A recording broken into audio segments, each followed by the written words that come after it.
Hello, welcome students.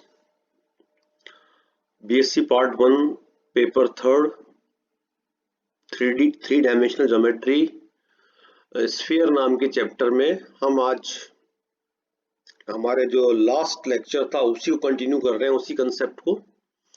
पर इसके पहले हम एक देखो नई बात हम आपको समझाने जा रहे हैं। देखिए, आपको यहाँ सबसे पहले डायग्राम दिख रहा है। इस दो डायग्राम दिख रहे हैं, दो फिगर दिख रहे हैं, दो चित्र, फिगर 1 फिगर 2। ये दोनों ही चित्र स्फीयर के हैं। थोड़ा सा फिगर 1 में हो सकता है गोला सही नहीं बना है, पर इसको आप गोला मानिए। This is a sphere. Okay, this is also a sphere. Figure 2 both are spheres. अब इसके अंदर आप देखिए, हम एक प्रीवियस कंसेप्ट को रिकॉल कर रहे हैं कि अगर किसी स्फीयर को एक प्लेन कट करे। देखिए, अब ये एक स्फीयर है, मैं फिगर 1 पे फोकस कर रहा हूँ, या मेरा माउस देखिए फिगर 1 पे चल रहा है। ये एक स्फीयर है और इसको एक प्लेन P इस तरह से काट रहा है। आप ध्यान से समझने की क्या बात है कि ये जो प्लेन इसको काट रहा है ना, तो ये प्लेन इस स्फीयर का जो सेंटर है C उससे पास नहीं हो रहा है। जबकि सेकंड फिगर में आप क्या नोट कर रहे हैं कि स्फीयर है, वही स्फीयर मान लीजिए, सेम स्फीयर है। अब की बार इसको जब प्लेन काट रहा है, देखिए अब इधर ये जो शेडेड पोर्शन दिख रहा है आपको, ये दोनों ही चित्र में शेडेड पोर्शन मैंने प्लेन को दर्शाने के लिए यूज किए हैं। तो इस स्फीयर को जब एक प्लेन काट रहा है तो वो प्लेन सेंटर से पास हो रहा है, passing through the centre of the sphere. जबकि यहाँ पर plane is not passing through the centre of the sphere C। ठीक है, तो दोनों केसेस में देखिए, अब आप याद कीजिए, पहले हम इसके पहले पढ़ चुके हैं कि जब भी कोई प्लेन किसी स्फीयर को काटता है तो रिजल्ट हमको एक सर्किल मिलता है, जिसको हम कहते हैं section of the sphere by a plane. इसको हम डिटेल में पहले पढ़ चुके हैं। तो अब दोनों चित्रों के अंदर आप देखिए, हमको जो बात समझने की वो क्या है। चित्र 1 में मैं यहां से रीड करके आपको समझा रहा हूं। चित्र 1 यानी फिगर 1 में एक समतल P बराबर 0। P बराबर 0 का मतलब समतल की इक्वेशन है जो हम P से रिप्रेजेंट कर रहे हैं। एक स्फीयर S बराबर 0 को प्रतिच्छेदित करता है, मतलब इंटरसेक्ट करता है। अब जो बात मैंने आपको बताई वो मैंने यहाँ लिखी है कि इस स्थिति में समतल गोले के केंद्र से नहीं गुजरता, याद रखिए। तब हम कह रहे हैं कि जो प्राप्त वृत्त है, जिसको हम कहते हैं section of sphere by the plane, ये देखिए अभी तक जब किसी स्फीयर को एक प्लेन काटता है तो वृत्त हमें कहाँ मिलता है, याद कीजिए आप, वृत्त हमें स्फीयर की बाउंड्री में मिलता है। ठीक है ना, तो आप देखिए इधर ये रहा, ये जो डॉट यहाँ मेरा एरो चल रहा है, माउस पॉइंटर चल रहा है, देखिए इधर ये डॉट डॉट डॉट मैंने बना रखा है ना, ये वाला, ये ऐसे घूम के ऐसे जो जो मैं आपको बता रहा हूँ, ये है हमारा section of the sphere by the plane, and this is a circle.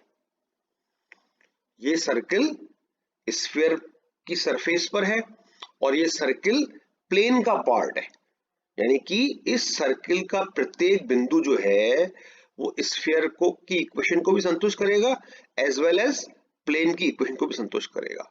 That's why हम सर्किल की इक्वेशन कैसे लिखते हैं, याद कीजिए, हम लिखते हैं S equals to 0 P equals 0 को कंबाइंडली लिखकर। ठीक है, तो वो ये बात तो अगर हम पहले की है, समझ चुके हैं, पर यहाँ हम नई बात ये कह रहे हैं कि इस केस में जो हमको वृत्त मिलेगा, ये वृत्त कहलाएगा small circle. It is called small circle of the sphere. किस केस में, फिगर 1 में, जबकि इंटरसेक्टिंग प्लेन जो है वो गोले के केंद्र से नहीं गुजरता। अब आप देखिए सेकंड केस में।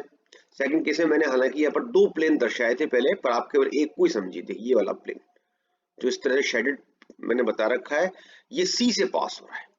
तो इस केस में जो आपका सर्किल मिलेगा, प्राप्त सर्किल, जो कि सेक्शन कहलाता है, ये कहलाएगा great circle of the sphere. यानी कि आपको दो नए टर्मिनोलॉजी से परिचित होना है, एक तो small circle and great circle. Small circle हम किस सेक्शन को बोलेंगे, जबकि इंटरसेक्टिंग प्लेन स्फीयर के सेंटर से पास नहीं होता, और ग्रेट सर्किल हम किस सेक्शन को बोलेंगे, जबकि इंटरसेक्टिंग प्लेन स्फीयर के सेंटर से पास होता है। अब दोनों केसेस में देखिए डिफरेंस और क्या हो गया, ये देखिए इधर, यहां से मैं पढ़ रहा हूं। प्रथम स्थिति का मतलब फर्स्ट फिगर। इस फिगर में गोले का केंद्र C है। देखिए अब इधर गोले का केंद्र तो दोनों के केस में ही C है, पर वृत्त का केंद्र दोनों केस में अलग अलग होगा। जो सेक्शन है जो कि रिजल्टिंग सर्किल है, जो कि काटने से बन रहा है। इस केस में देखिए ये जो वृत्त है मेरा, ये जो मैं यहाँ पॉइंट चला रहा हूँ, ये जो वृत्त है इसका केंद्र आप जानते हैं, मैं आपको पहले इसको एक्सप्लेन भी कर चुका हूँ और इससे रिलेटेड हम क्वेश्चंस भी कर चुके हैं। इस वृत्त का केंद्र है एन, और एन वास्तव में कौन है? N is the foot of the perpendicular. एक डाले गए लंब, कहां से डाले गए? सी, गोले के केंद्र से डाले गए लंब कहां पे डाले गए? Perpendicular on the plane. तो गोले के केंद्र से समतल पर डाले गया जो लंब है, इसका जो फुट है यानी पाद, वो कहलाता है एन सर्किल का केंद्र। ठीक है।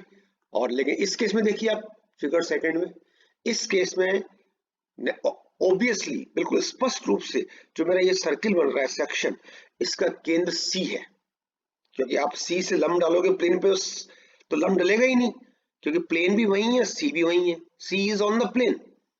तो इस केस में हम क्या कहेंगे कि जो रिजल्टिंग सेक्शन है उसका केंद्र यानी कि जो ग्रेट सर्किल है उसका केंद्र वही होता है जो गोले का केंद्र।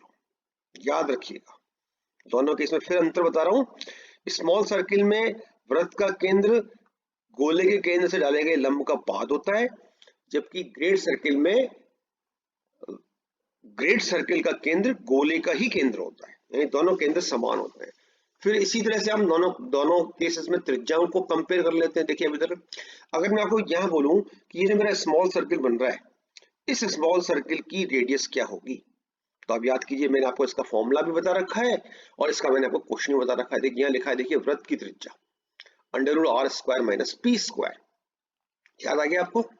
इसमें कैपिटल आर तो कौन है? गोले की त्रिज्या, और p कौन है? Small p। देखिए यहाँ डायग्राम में मैंने शो कर रखा है cn, है ना। ये सब इसको लेकर हम पहले क्वेश्चंस भी कर चुके हैं और इसको लेकर हम थ्योरी भी ऑलरेडी कर चुके हैं, इसलिए मैं इसको यहाँ डिटेल में नहीं जा रहा हूँ।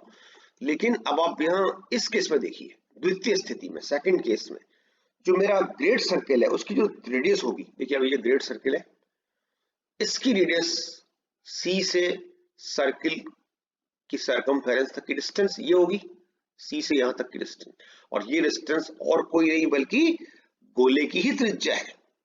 मतलब बहुत इंपॉर्टेंट बात क्या हो गई कि यहां में ग्रेट सर्किल शब्द लिखना है आपको कि ग्रेट सर्किल की जो त्रिज्या होती है वो गोले की त्रिज्या होती है, आर। तो आई होप ये पूरा कंसेप्ट और थ्योरी आपको समझ में आई होगी, ये बहुत इंपॉर्टेंट है। अब देखिए इसको और जहन में बिठाने के लिए हम एक क्वेश्चन करने जा रहे हैं, ठीक है, जो इन सारे कंसेप्ट्स पे बेस्ड है, यानी ग्रेट सर्किल्स के रिलेटेड क्वेश्चंस आपके एग्जाम में आते हैं। तो देखिए आप क्वेश्चन क्या है, क्वेश्चन है फाइंड द इक्वेशन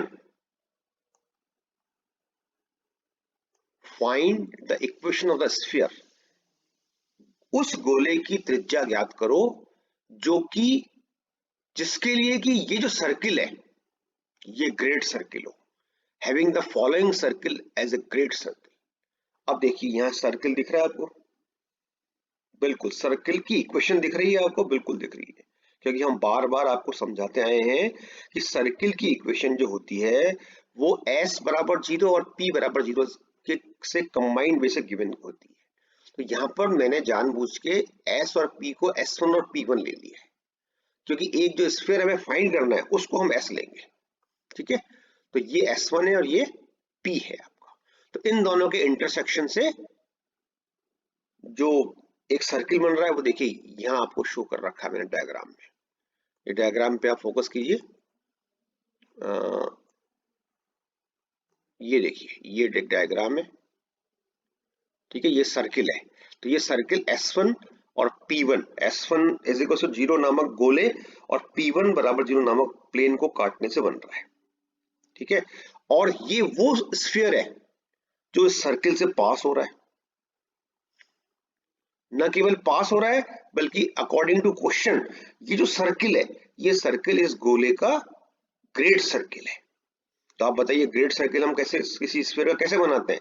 हम इस तरह से बनाते हैं साहब कि ग्रेट सर्किल का केंद्र और गोले का केंद्र सेम बने, यानी इट इज द ग्रेट क्यों बोलते हैं? क्योंकि सबसे बड़ा सर्किल है ये इस स्फीयर का, बाकी सर्किल जो भी बनेंगे वो स्मॉल बनेंगे। इस केस में जो P1 बराबर 0 प्लेन है वो इस स्फीयर को इसके सेंटर से पास होता हुआ गुजर रहा है। ठीक है, अब आप देखिए इसको हम कैसे करेंगे।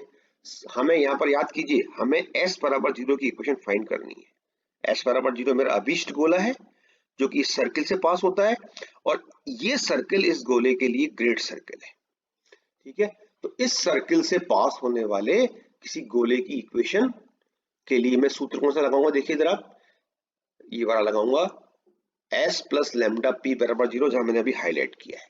तो यहाँ पर s और p की जगह आपको s1 और p1 लेना है, जो कि फॉर्मूला है, तो फॉर्मूले को तो हम बिगाड़ नहीं सकते, तो इसको हमने s प्लस लैम्डा p लिखा है, पर यहाँ पर अपन s को ले रहे हैं s1 और p को ले रहे हैं p1।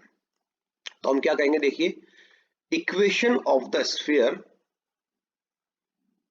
Passing through the given circle, और गिवन सर्कल ये है, ये s1 है और ये p1 है, is given by s1 plus lambda p1 बराबर 0। देखिए अब ये लाइन में ये s1 है ब्रैकेट में, प्लस लैम्डा p1 बराबर 0।